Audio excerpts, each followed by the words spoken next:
Pagi ini saya akan berbicara tentang berbicara tentang topik yang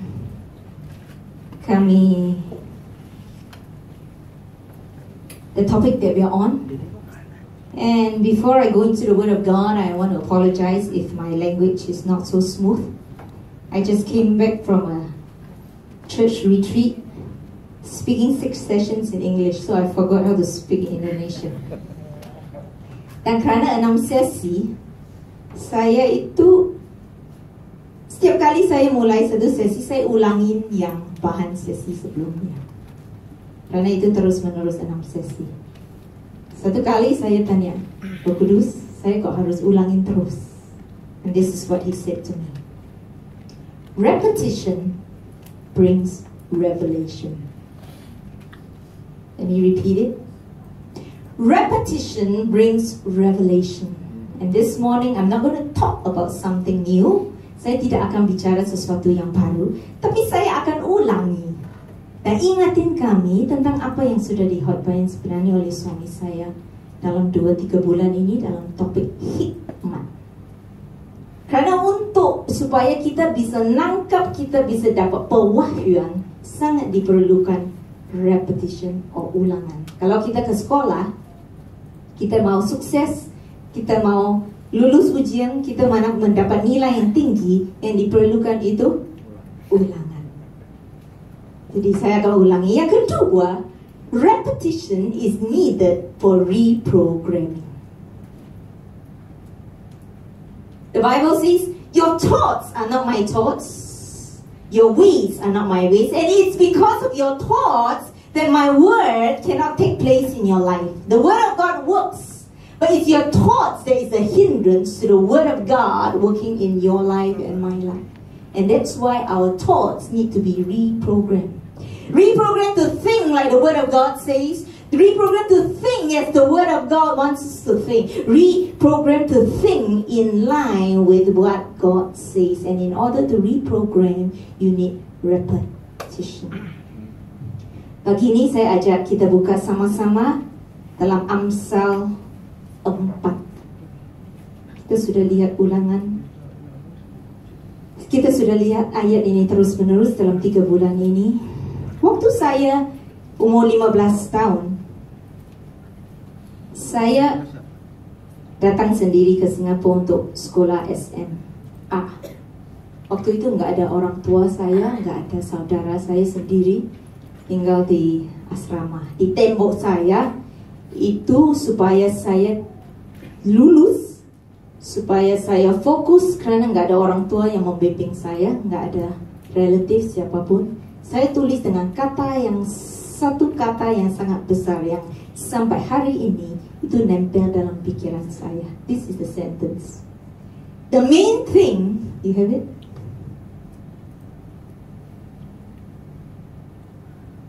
No?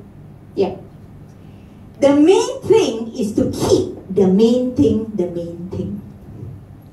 Alright, let me explain to you. The main thing is to keep the main thing the main thing. Yang utama adalah untuk selalu menempatkan yang utama di tempat yang utama. Yang paling penting adalah untuk menempatkan yang paling penting di tempat yang paling penting. Kalau kita tidak keep the main thing, kita bisa hilang fokus. Kita bisa become distracted. Kita bisa dibelokkan.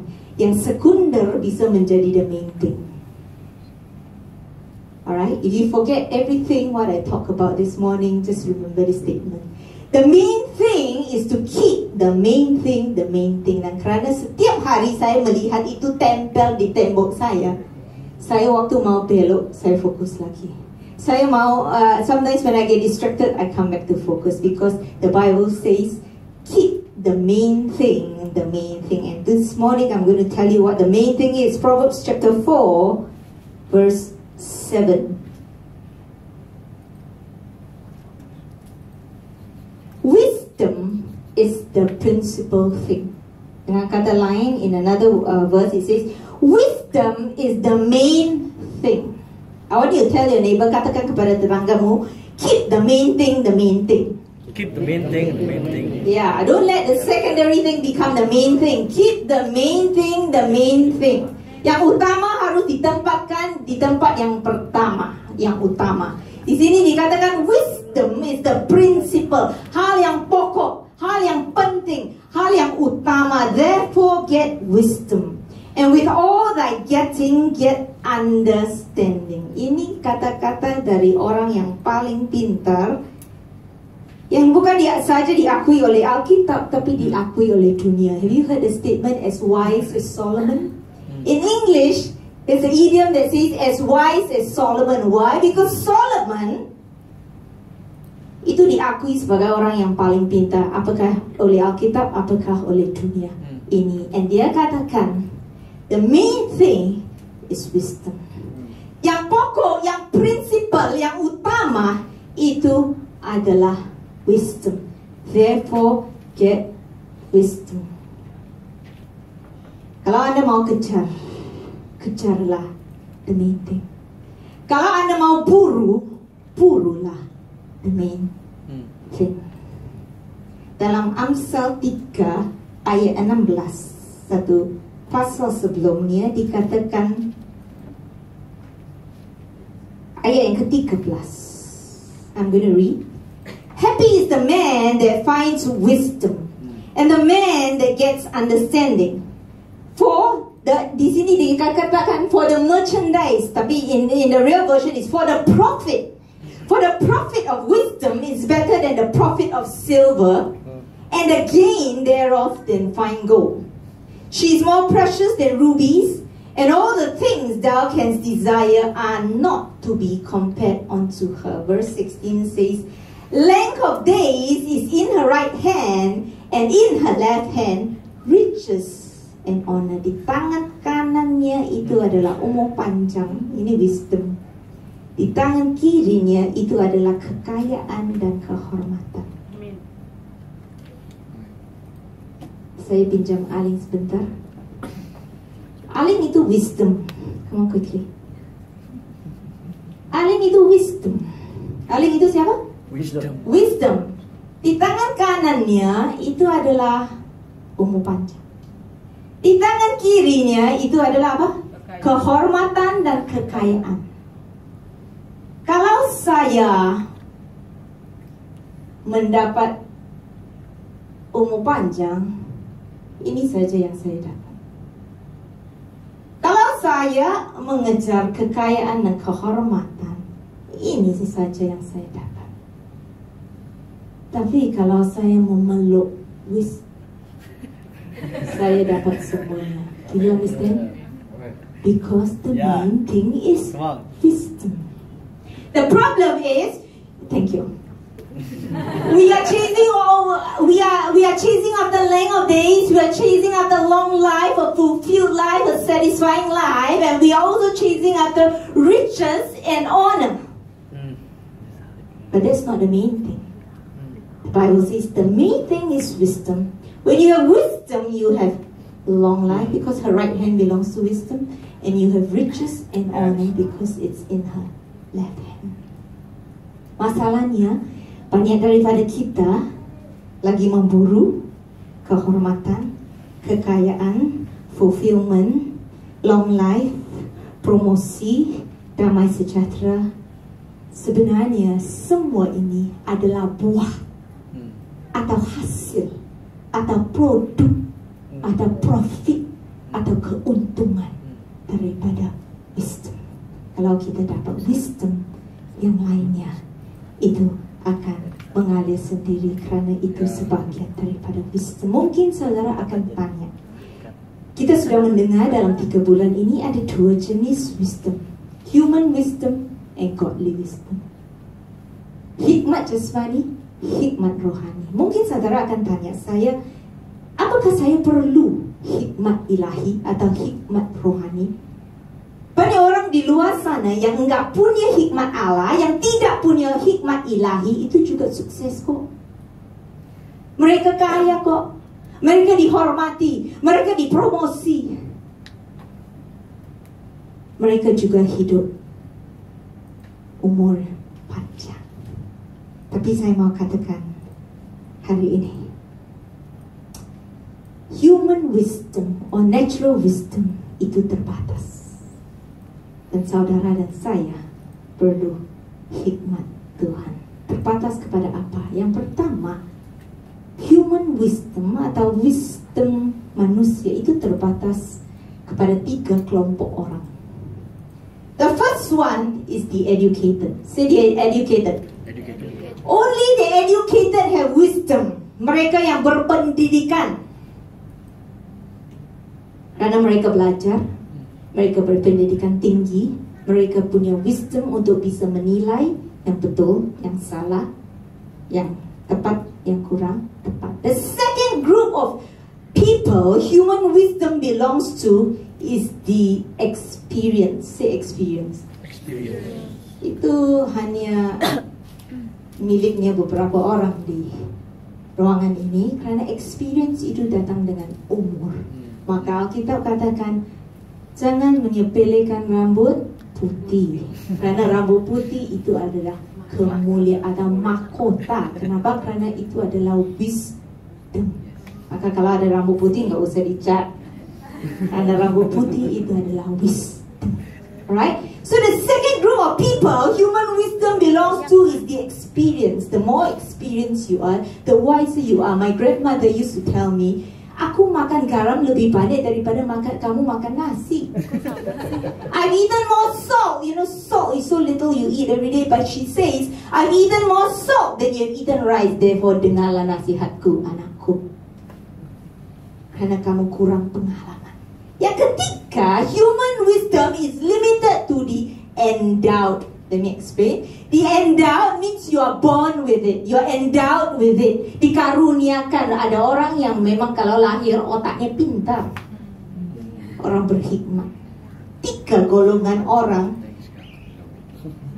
yang memiliki human wisdom. The educated, the experienced, and the endowed. Berbahagialah saudara kalau Anda sebahagian daripada salah satu kelompok ini. Tapi kalau saudara tidak termasuk dalam kelompok ini, bersedihlah. No, I tell you today that there is a wisdom. Ada hikmat lain yang Tuhan sudah make available, that God has made provision for. If you are not one of these 3, I'm telling you today, Anda ada harapan. Anda ada harapan. Sebagai orang percaya, Anda punya harapan. Mungkin saudara katakan, oh aku lahir dari keluarga miskin. I don't have the opportunity to be educated. Orang tua saya nggak punya uang. Yang saya hanya bisa sampai SD. SMP aja saya harus kerja untuk mendukung adik-adik saya. Mungkin saudara katakan, saya masih muda, saya nggak punya pengalaman. Mungkin saudara katakan, aku dilahirkan tidak pintar, apa aja tidak tahu. Saya tidak termasuk. Tapi saudaraku dengar, hari ini ada penyediaan. Ada penyediaan dalam Tuhan. Saya mau katakan, saya tidak peduli cara apakah kita mulai, tapi cara kita berakhir yang menentukan. Mungkin saudara mulai dalam keluarga yang miskin. You had no choice. You were born in a poor family. You had no opportunity. But listen, in Christ you have opportunity today. Amen. Karena kalau Anda tidak memiliki human wisdom atau hikmat manusia, Tuhan menyediakan hikmat yang jauh lebih tinggi hari ini. So there is no such thing as apakah alangkah baik kalau saya kayak si A, punya warisan bapaknya. Alangkah baik saya dilahirkan kulit putih. Alangkah baik kalau saya dilahirkan pintar. Dalam keadaan apapun Anda dilahirkan, itu bukan pilihanmu. Tapi saya mau katakan, Anda tidak bisa menentukan waktu Anda mulai. Because you never chose your beginning. Tapi Anda bisa menentukan masa akhir kamu. Kamu bisa menentukan destinimu bersama Tuhan. Karena bersama Tuhan Anda bisa berubah. Anda bisa robahkan destiny atau yang dipanggil dunia ini takdir. Karena firman Tuhan itu ada kuasa merubah. Natural wisdom is limited to the three groups of people. Secondly, natural wisdom is limited in capacity. Seberapa pintar atau berhikmat Anda pikirkan you are, di luar sana ada orang yang lebih pintar daripada Anda. Seberpengalaman Anda pikir Anda punya pengalaman, di luar sana ada orang yang jauh lebih pengalaman dari Anda. Seberapa Anda pikir Anda punya hikmat atau dilahirkan orang pintar, genius, di luar sana ada orang yang di-endowed atau dilahirkan jauh lebih pintar daripada Anda. Dan kalau Anda menemukan orang-orang itu, Anda tidak ada tandingannya. Because the wisdom of man is limited. Ada orang bilang gini, kalau botak di depan, orangnya suka pikir. Tapi kalau botak di belakang, orangnya itu pintar. Ini pemikir, ini pintar. Terus ada orang tanya, kalau botak dari depan ke belakang gimana? Jawabannya, dia pikir, dia pintar.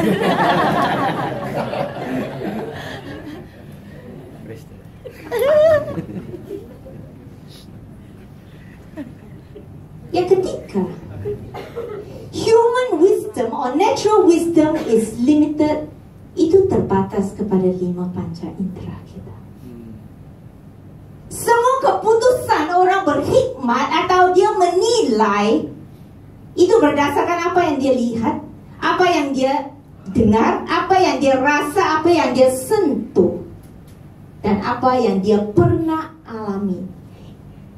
Hikmat manusia itu menilai berdasarkan yang masa lalu, pengalaman, dan panca indera. Tapi hikmat manusia tidak pernah bisa menilai dari masa depan. Never.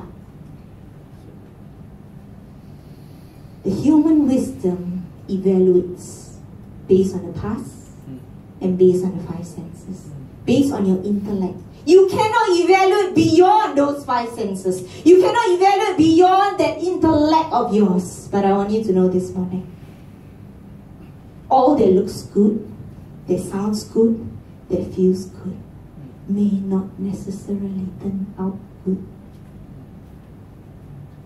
Contoh yang bagus saja kita lihat di Kejadian. Kejadian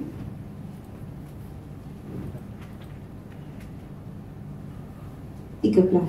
Is it 13?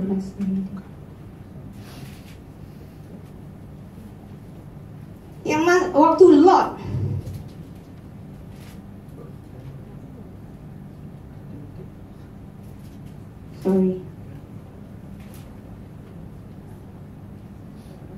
Ya, Kejadian 13 itu bicara tentang Lot sama Abram. Lot itu adalah ponakan Abram, dan mereka itu tinggal bersama. Tapi karena mereka diberkati Allah, mereka tumbuh, mereka bermultiplikasi sampai semua yang menjadi milik mereka, all their cattle, all their herd, all their people became so big. Then Abraham said to Lot one day, he said, we cannot stay together anymore because our herds are too many. Too big, the cattle is too many. He says to Lot, he says, pilihlah.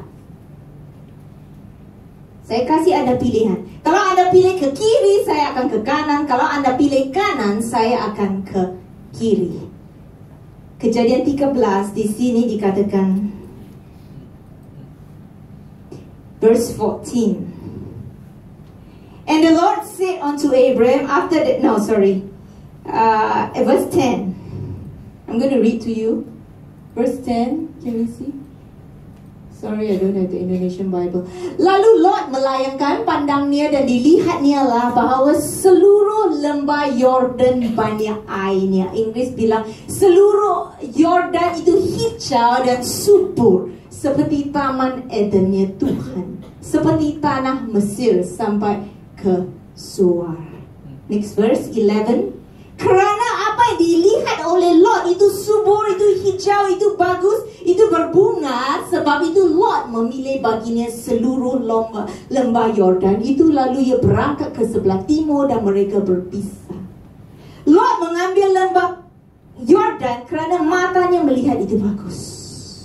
Dia mendengar di sana subur, dia mendengar sana bagus, pasti bisnis bagus, pasti tanaman bagus, pasti keuntungan bagus, pasti kehidupan di sana bagus.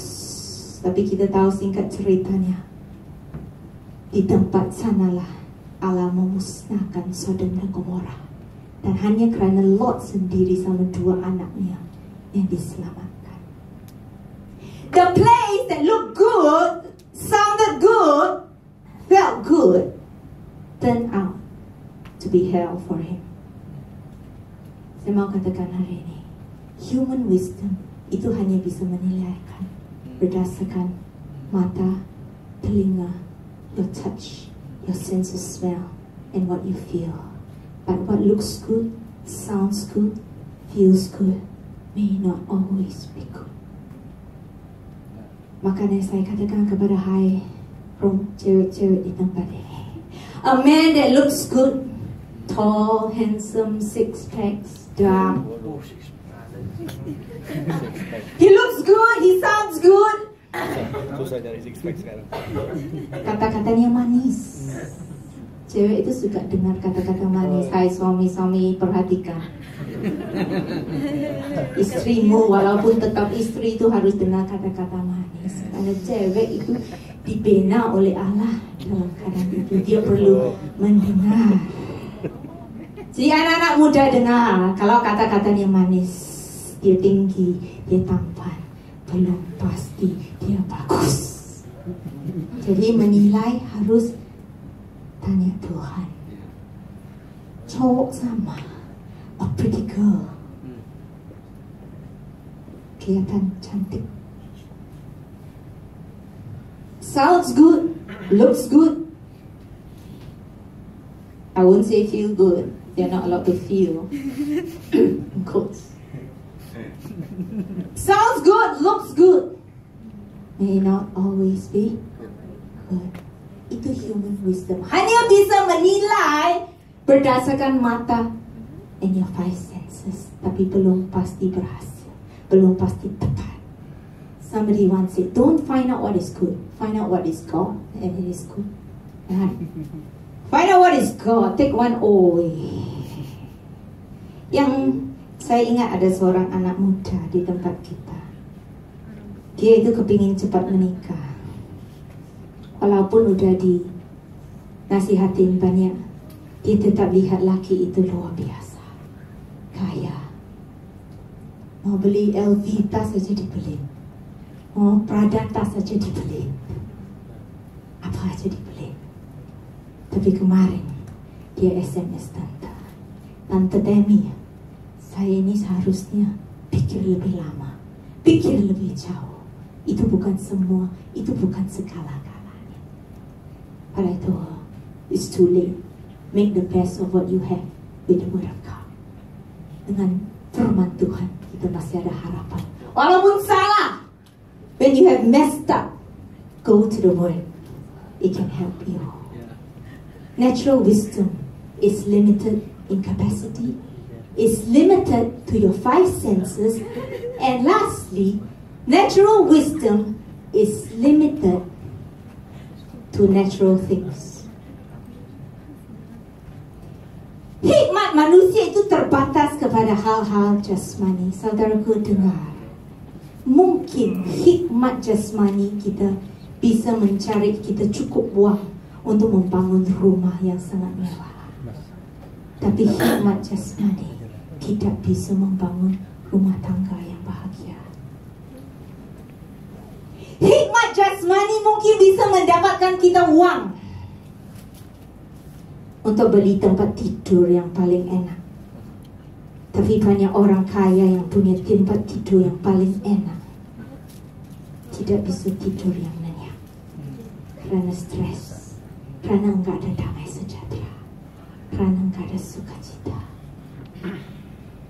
Hikmat jasmanimu mungkin bisa mendapatkan uang membuat kamu kaya untuk membeli makanan yang paling mewah, to eat the most expensive food. The human wisdom cannot buy you that appetite that comes from God. Saya mau katakan, bahkan even human wisdom can get you a wife. Girls, money is not everything.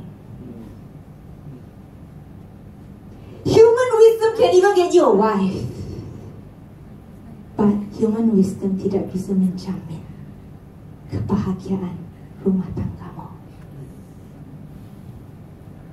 Human wisdom is limited to natural things.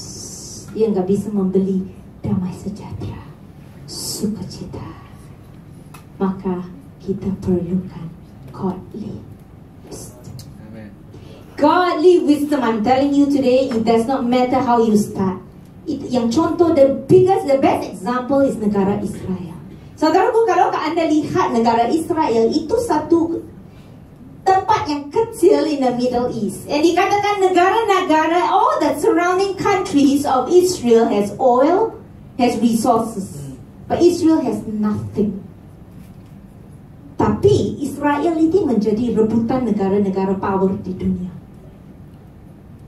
Kemarin waktu saya di Israel, terus saya tanya, terus kekuatan Israel itu di mana? Mereka jawab, tidak ada orang bisa sangkali bahwa kekuatan Israel itu bukan pada natural resources, bukan pada size-nya, because it has no size, bukan pada tentara, tapi kelebihan orang Israel itu adalah hikmat mereka. Semua yang ada temukan teknologi di ruangan ini 90% datangnya daripada orang Yahudi.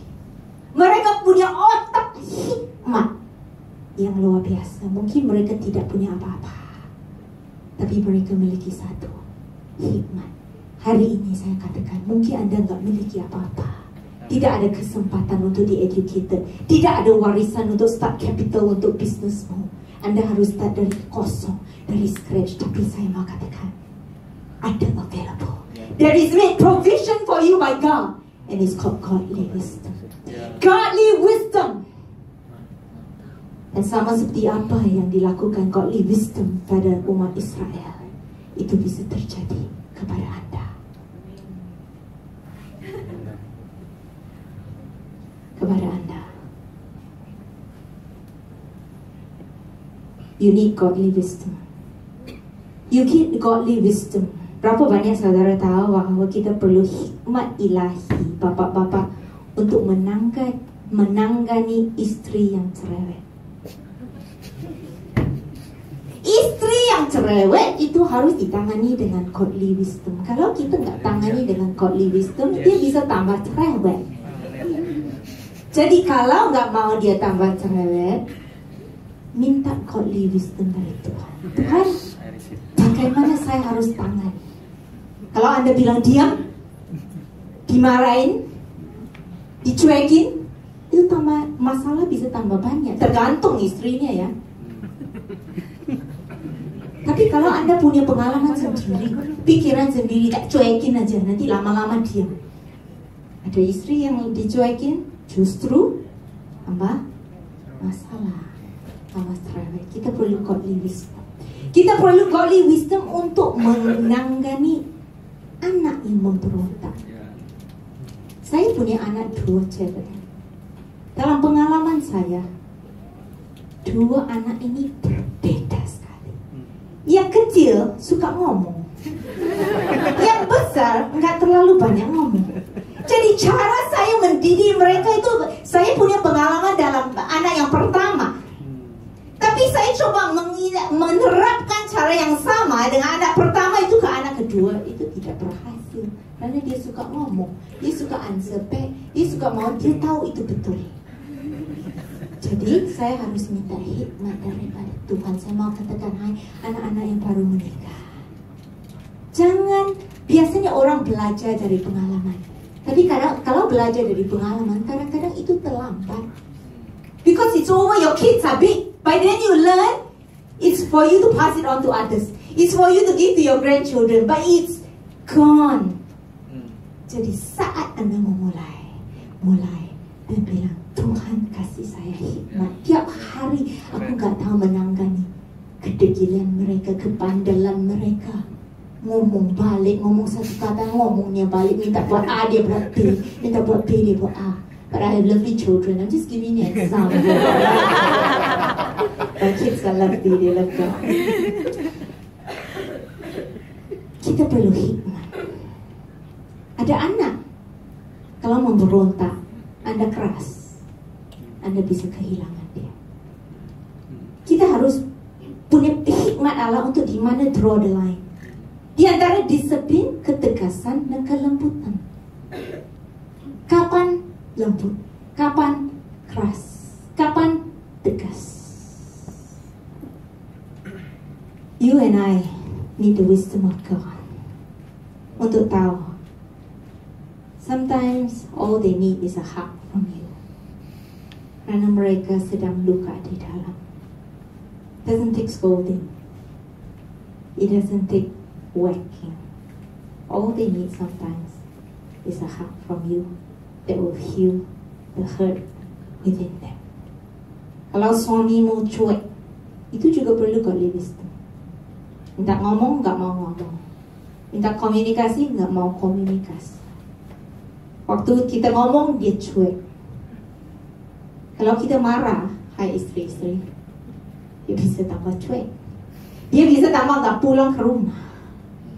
Dia tambah menjauhkan diri. Kalau suamimu cuek dan kamu mau dia bicara dengan kamu, mintalah hikmat Tuhan. Cara saya menangani si cuek itu gimana? Tuhan, kasih hikmat. Kasih hikmat. Saudara tahu, hal yang sama itu bisa ditolak kalau dibicara pada waktu yang tepat. Hal yang sama itu bisa diterima dengan baik kalau di ngomong pada waktu yang tepat. Kalau mau koreksi suami atau istri, janganlah koreksi waktu dia capek. Janganlah ngomong waktu dia lagi marah. Janganlah ngomongnya waktu stres. Itu hikmat. Tahu kapan waktunya. Tahu cara, waktu caranya. Saya kalau mau ngomong sesuatu pada suami, tunggu. Tepat waktunya saya tahu dia akan terima. Tapi kalau salah, hal yang sama yang bisa diterima itu ditolak. We need wisdom. We need the wisdom of God that human cannot buy. Saudara perlukan hikmat untuk menangani bos yang menuntut saudara. Dengan human wisdom yang kita hanya lakukan, we complain, kita protes. But sometimes that's not the way. It's not going to get you what you want. It's not going to get you far. But when you ask for the wisdom, God, how can I handle this man? How can I handle colleague saya yang iri terus, yang memfitnah saya terus? Kalau ada membalas dengan caramu sendiri, kadang-kadang yang Anda dapat itu kegagalan. Tapi maka saya katakan, human wisdom is limited to natural things. But you need godly wisdom for things that you cannot see. Rumah tangga yang bahagia, cara menghandle. Kemarin anak saya ada bilang, Mami, ada seorang teman saya itu dia karakternya jelek banget. Dia suka mengkritik orang, suka mengatur orang. Orangnya annoying, pokoknya annoying, Mam. Apa yang harus tangani? And this is what I told her. Do you know annoying people are annoying? Angry people are angry because they are hurting inside. If you can see beyond the fault to the need, you will merangkul her and not get offended with her. Yang Tuhan ajar saya, look beyond, melebihi kesalahannya, to see kebutuhan yang menjadi akar dari kesalahan. She's suffering inside. She's hurting inside. That's why it comes out in anger. That's why it comes out in jealousy. That's why it comes out in ugliness. Kerana di dalam dirinya, dia sedang luka. See beyond the fault to the need, so that you can love an ugly person. So you can love an irritating person. So you can love somebody that you don't like.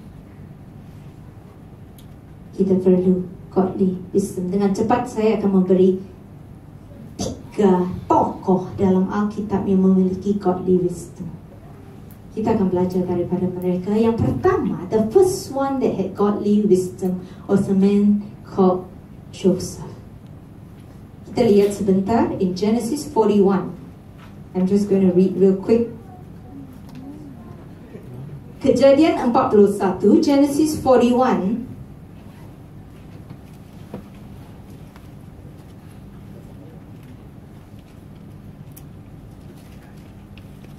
Verse 38 to 44. Saya akan baca dalam bahasa Indo. Can you get it for me? Genesis 41, verse 38 to 44. Lalu berkatalah Firaun kepada para pegawainya, mungkinkah kita mendapat orang seperti ini, seorang yang penuh dengan roh Allah? Kata Firaun kepada Yusuf, oleh kerana Allah telah memberitahukan semuanya ini kepadamu, tidaklah ada orang yang demikian berakal, budi dan bijaksana seperti engkau. Verse 41. Selanjutnya Firaun berkata kepada Yusuf, dengan ini aku melantik engkau menjadi kuasa atas seluruh tanah Mesir. Saya tidak akan baca selanjutnya, tapi ayat 40 dikatakan, and Pharaoh said unto Joseph, for as much as God has showed thee all this, there is none so discreet and wise as thou art. Joseph was called wise by Pharaoh. Let me tell you, if your teacher calls you wise, comparisonnya itu adalah dengan 40 murid di dalam kelasmu. If kepala sekolahmu call you wise, tolok ukurnya adalah satu sekolah. Kalau MP panggil kita wise di Singapura, tolok ukurnya is satu daerah. But if the king calls you wise, perbandingannya adalah satu negara. Yusuf dipanggil pintar oleh Firaun, padahal Yusuf adalah orang pembuangan. Ada orang satu budak. Dia bukan orang Mesir. Nobody had heard of this Joseph. He was sold. Nobody had seen, nobody gave attention to this young little boy that was 17 years old. But the Bible says Pharaoh called him wise. Dikatakan dalam Kejadian, Pharaoh itu mimpi. And dia panggil semua tukang sihirnya. Dia panggil semua orang bijaksananya. Dia panggil orang yang paling pintar satu Mesir. Tapi tidak ada satu orang pun yang bisa menerjemah mimpinya. Akhirnya karena ada orang yang mendengar tentang Yusuf, Yusuf dipanggil. Hanya Yusuf satu-satunya dipanggil berhikmat. Saudaraku dengar, orang bijaksana hikmatnya terbatas. Orang pintar hikmatnya terbatas. Tukang sihir hikmatnya terbatas. Tapi ada satu hikmat yang tidak terbatas kepada hal-hal jasmani, itu hikmat dari atas. Itu tidak ada batasnya. Itu there is no limit. And God gave Joseph wisdom. You know, Joseph awal-awalnya itu tidak termasuk dalam kelompok 3 yang saya kasih tadi. He was not educated. The Bible says he was a shepherd boy that looked after the sheep. He was the youngest. Number two, he was not experienced. He was only 17 years old. And number three, he was not endowed. Kenapa? I tell you why he was not endowed. Dia suka tell tales ke orang tuanya tentang saudaranya itu kurang wise. Pasti itu menimbulkan masalah permusuhan. Dan waktu dia mimpi, dua mimpi yang diberi Allah kepada dia tentang masa depan, dia kurang wise. Dia langsung ceplas-ceplos. Is that, am I correct? Is ceplas-ceplos? Ceplos. Everything comes out. He doesn't know when to say, he doesn't know how to say, he doesn't know to who to say it. It just came out. And kerana itu dia kurang wise, itu yang menimbulkan masalah bagi Yusuf tahun-tahun selanjutnya. Because he was not wise. He didn't know when to speak. He just ceplos it out. And that caused problem for him. He was not experienced, he was not endowed, he was not educated, but the king of Egypt called him wise. Why? Because he had godly wisdom. And this godly wisdom is what caused Joseph to be noticed. Is what caused Joseph to be picked out from the crowd. Is what membedakan Yusuf. Is what made Joseph outstanding. It was what brought Joseph from prison to palace in one night. It was what brought Joseph from a servant boy to the prime minister in one night. Godly wisdom. The same godly wisdom that is available to Joseph, the Bible tells me, is available to you and to me today. So don't say, I don't have anything when I started. Listen, you may not have anything that you started, but you have something in your hands that is up to you. If you will embrace it, it will change your destiny.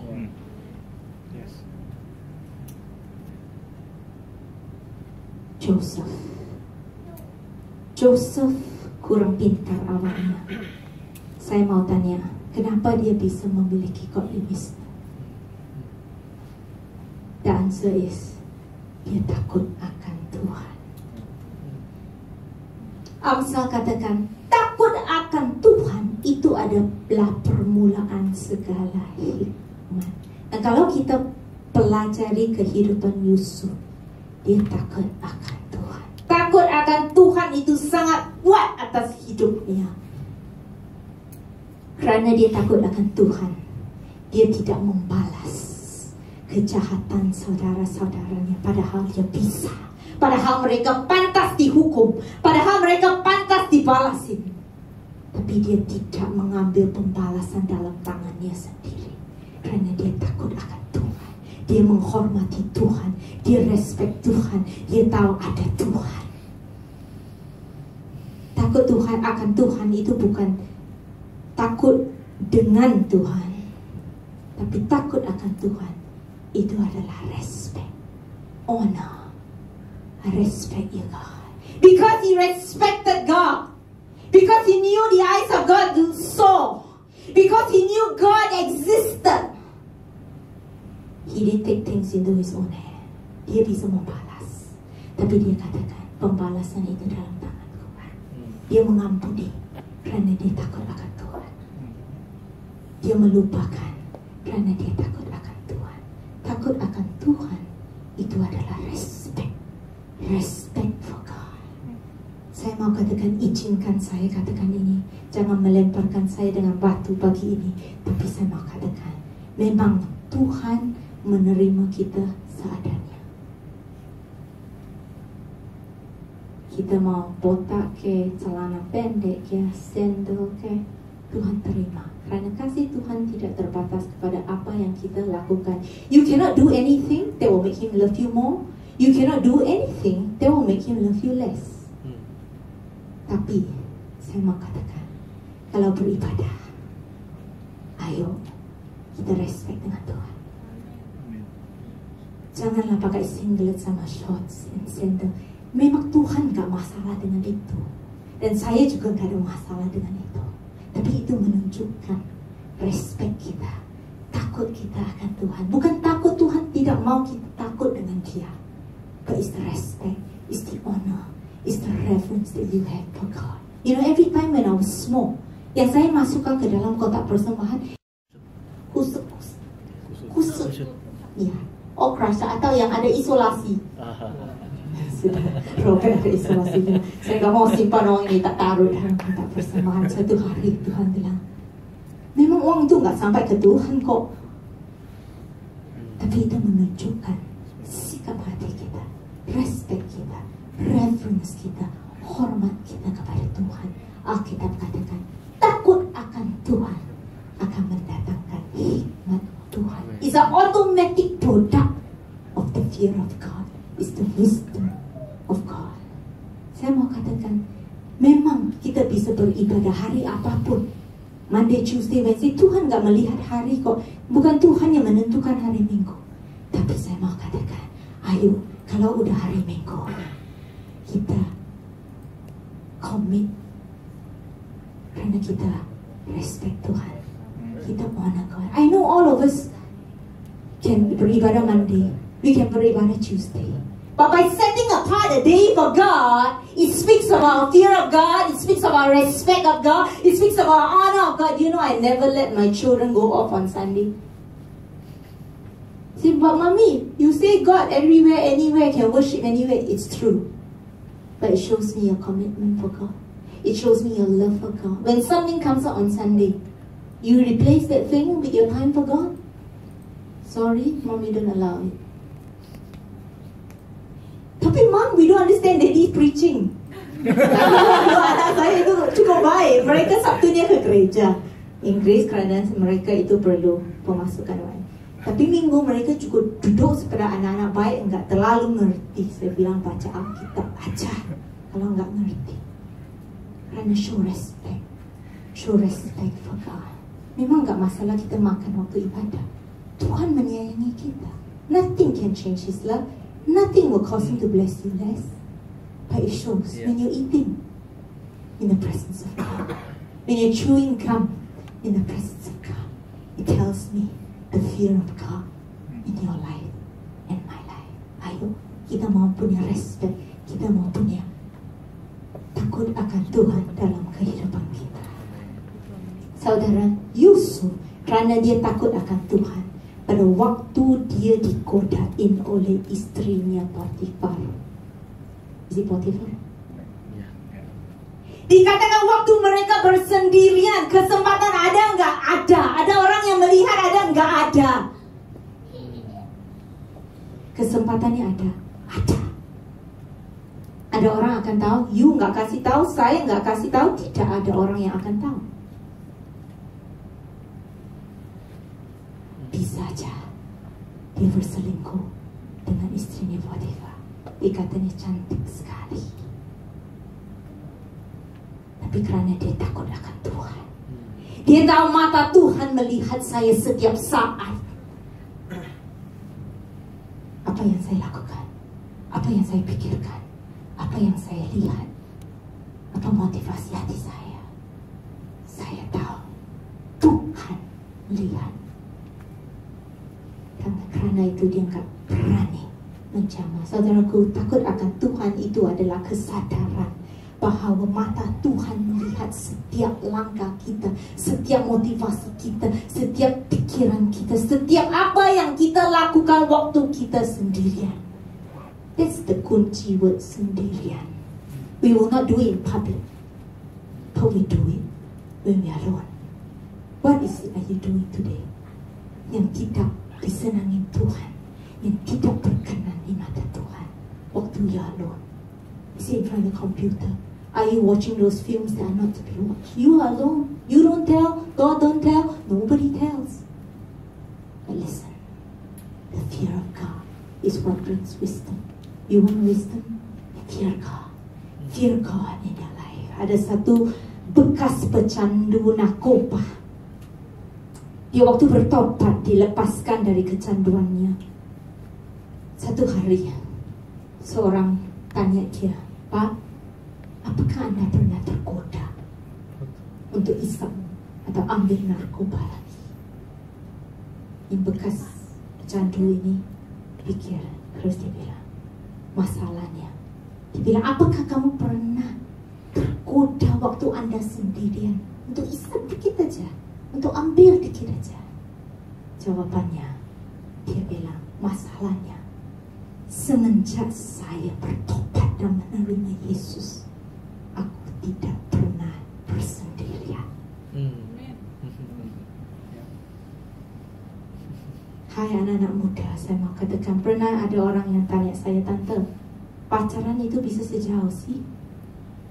Bisa pegang tangan enggak? Bisa cium enggak? Kalau cium, cium pipi, cium mulut, cium apa?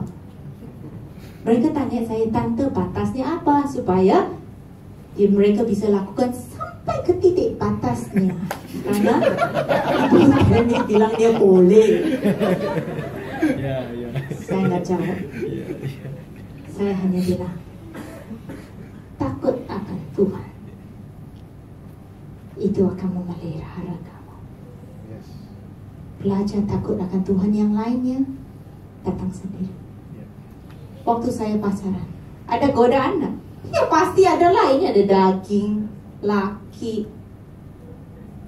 Tapi yang memelihara saya itu takut akan Tuhan. Saat saya kepingin lakukan sesuatu yang tidak berkenan dari mata Tuhan, takut akan Tuhan, itu yang memelihara saya. Saya pernah guyonan sama suami saya. Saya bilang, kalaupun ada satu hari kasih kita tidak bisa memelihara saya di samping kamu, kalau kamu takut akan Tuhan dalam hidup saya, itu akan memelihara saya dari dosa. Dan saya mau katakan, ayo kita takut akan Tuhan. Kita takut akan Tuhan. Yang kedua, tokoh dalam Alkitab.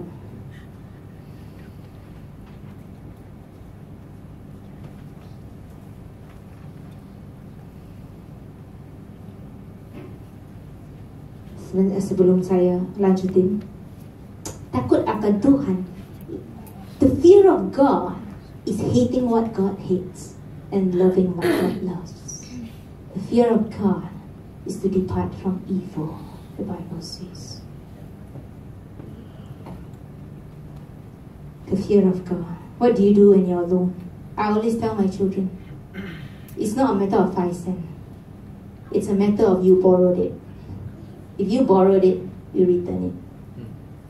If it's $1,000, if it's $1, kelamaan.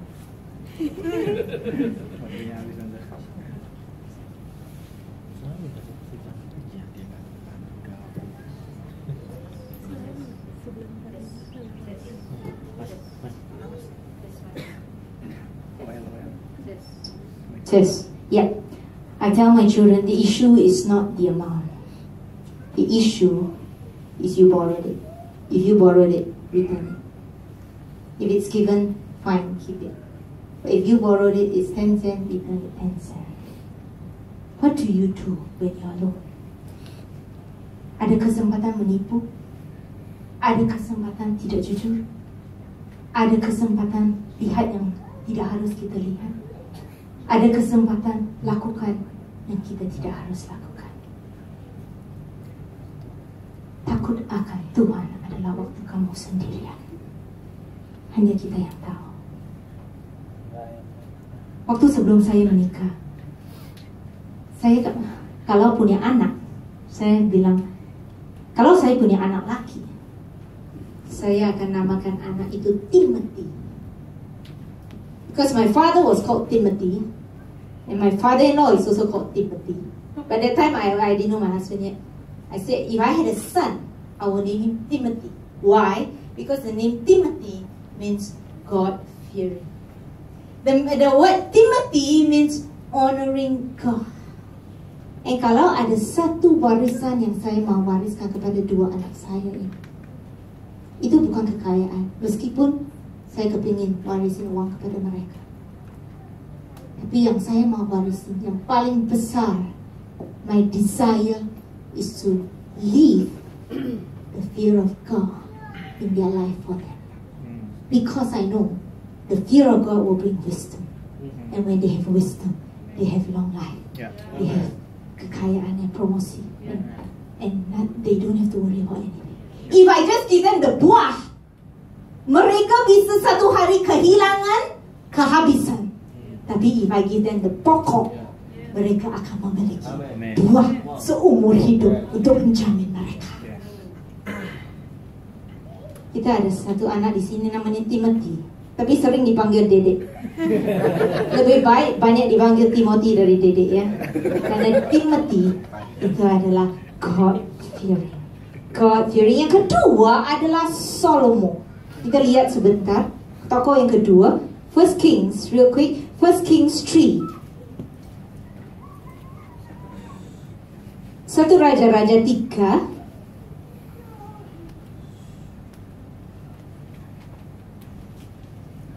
Ayat yang kelima. I'm going to read in English. First Kings 3, verse 5. In Gibeon, the Lord appeared to Solomon in a dream by night, and God said, "Ask what I shall give thee." And Solomon said, "Thou hast showed unto thy servant David, my father, great mercy, according as he walked before thee in truth, and in righteousness, and in uprightness of heart with thee. And thou hast kept for him this great kindness, that thou hast given him a son to sit on his throne, as it is this day. And now, O Lord my God, thou hast made thy servant king instead of David my father, and I am but a little child." He had no wisdom, he had no experience. "I know not how to come out or come in." Dia bukan orang pintar, bukan orang pendidikan, bukan orang experience. "And thy servant is in the midst of thy people, which thou hast chosen, a great people that cannot be numbered nor counted for multitude. Give therefore thy servant an understanding heart." In another version it says, "Give thy servant wisdom to judge thy people, that I may discern between good and bad, for who is able to judge this thy so great a people." And dikatakan ayat yang ke-10, "And the speech pleased the Lord, that Solomon had asked for wisdom. And God said unto him, Because thou hast asked for wisdom, and hast not asked for thyself long life, neither hast asked for riches for thyself, nor hast asked the life of thy enemies, but hast asked for thyself understanding to discern judgment. Behold, I have done according to thy words." Singkat kata, Solomon adalah orang yang paling pintar. I told you just now, English declares as wise as Solomon. It's not a natural wisdom. He was not experienced, he was not endowed, he was not educated. But his wisdom was godly wisdom. Why? Because when God appeared to him one night and asked you, "Solomon, what do you want?" He said, "God, I want wisdom." Hal yang kedua yang kita bisa belajar dari tokoh yang kedua, mintalah daripada Tuhan. Yang pertama, kunci untuk wisdom, takut akan Tuhan. Yang kedua, mintalah daripada Tuhan. Solomon minta dan dia dapat. Alkitab katakan, sering kita tidak ada, kita tidak miliki kerana kita tidak minta. Hari ini kita sudah minta berkat, kita sudah minta kesembuhan, kita sudah minta kesehatan, kita sudah minta penyediaan, tapi apakah kita sudah minta hikmat daripada Allah? Karena hikmat itu adalah pokok, yang lain itu adalah buahnya. The main thing is to keep the main thing, the main thing. Satu, mari kita lihat dalam Yakobus dengan cepat. Yakobus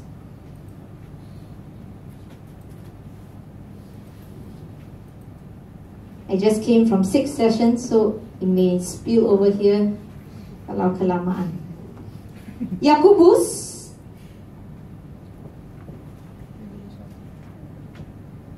reading in chapter 1, verse 5. It says in the English version, "If any of you lack wisdom, let him ask of God, that gives to all liberally." Liberally is to, dengan tidak kikir, generously. and upbraideth him not, and it shall be given him. Alkitab katakan, ask for wisdom, and it will be given you. Kadang-kadang dalam Alkitab, Yesus katakan ask, but He doesn't specify ask for what. Am I right? So sometimes you and I can doubt. Jesus said ask, but He didn't tell me ask for a Mercedes. He didn't ask me ask for a wife. He said ask. But there is only one thing specific in the Bible that writes ask for something, is this verse. Ask for wisdom. And if the Bible challenges you to ask for wisdom, that means it's ready to be given to you. Yes. A lot of times we don't have wisdom because we don't ask. The Bible says Solomon asked God for the main thing. And because he had the main thing, he had the other.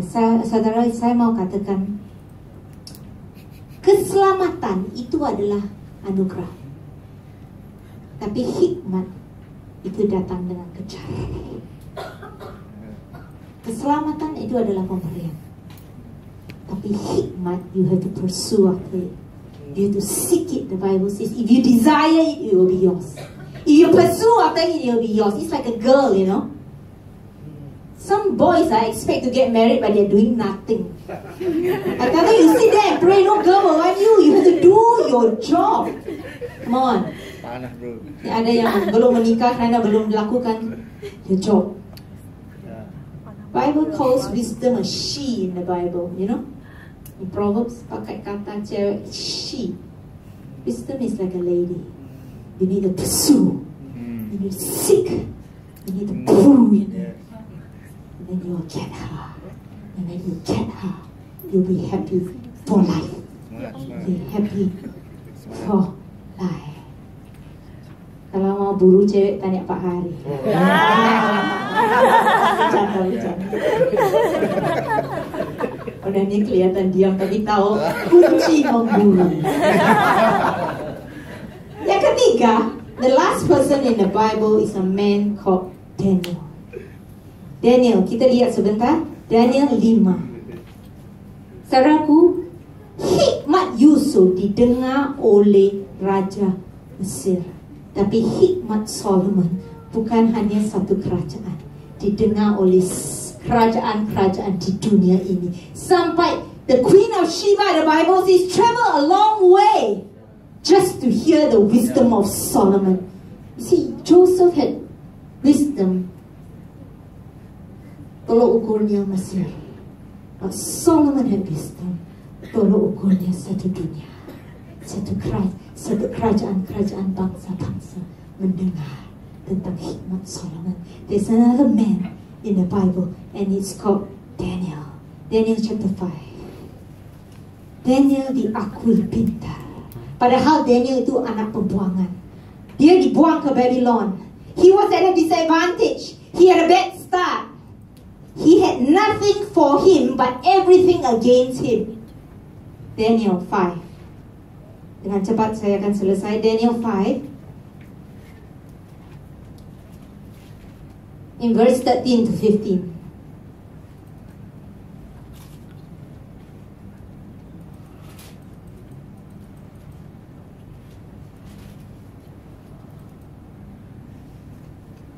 Daniel 5.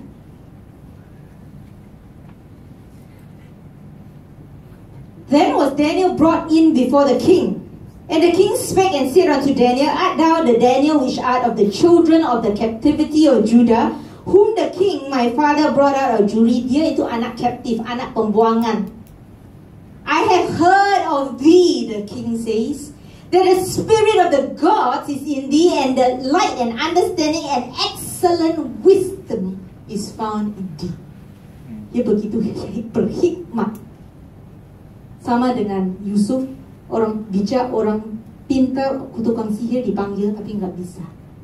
Yang hanya bisa itu Daniel satu orang. Dan dikatakan dalam Daniel 1, Daniel itu ditemukan 10 kali lebih pintar daripada guru-gurunya. I tell you what is Daniel's secret. I tell you what is Daniel's secret. Sorry, I didn't write down this verse. Can somebody help me? Daniel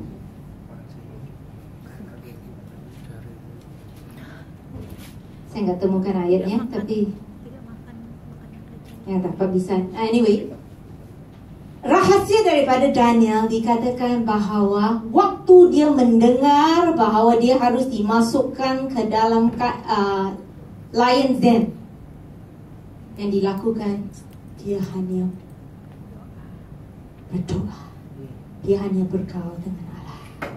Dia hanya seperti, kalau anda baca dalam Daniel, seperti yang dia lakukan dari waktu kecil, seperti yang dia lakukan jauh sebelum ini. What did he do? Dia bergaul dengan sumber hikmat. Saudara, waktu Paulus berdoa untuk gereja Efesus, dia tidak berdoa supaya gereja diberkati. Dia tidak berdoa supaya gereja sembuh. Dia tidak berdoa supaya gereja bermakmur. Tapi dia berdoa supaya Tuhan akan memberi mereka roh hikmat. Dan roh hikmat itu adalah Roh Kudus. Salah satu nama Roh Kudus itu adalah roh hikmat. Pagi ini saya mau katakan, kalau anda mau hikmat, bergaulah dengan sumber hikmat itu. Speak with the Holy Spirit. Spend time with Him. In English, they say when two people spend too much time together, they can look alike. Have you seen Swami Istri? They look a little bit alike. When you spend time with sumber hikmat, hikmat itu akan dipindahkan kepada kamu. Jadi ayo, mari kita pagi ini, saya mau katakan, mungkin kita sudah coba cara A, cara B, cara C, cara D, tapi tidak berhasil. Pagi ini, cobalah minta hikmat daripada Tuhan. Dalam keadaan apapun, apakah rumah tanggamu, apakah anakmu, apakah pekerjaanmu, apakah keputusan yang harus ambil, mintalah hikmat Tuhan. Karena kalau ada hikmat Tuhan, anda berada dalam keadaan yang aman, dan itu akan menjamin kesuksesanmu. Mari kita berdoa.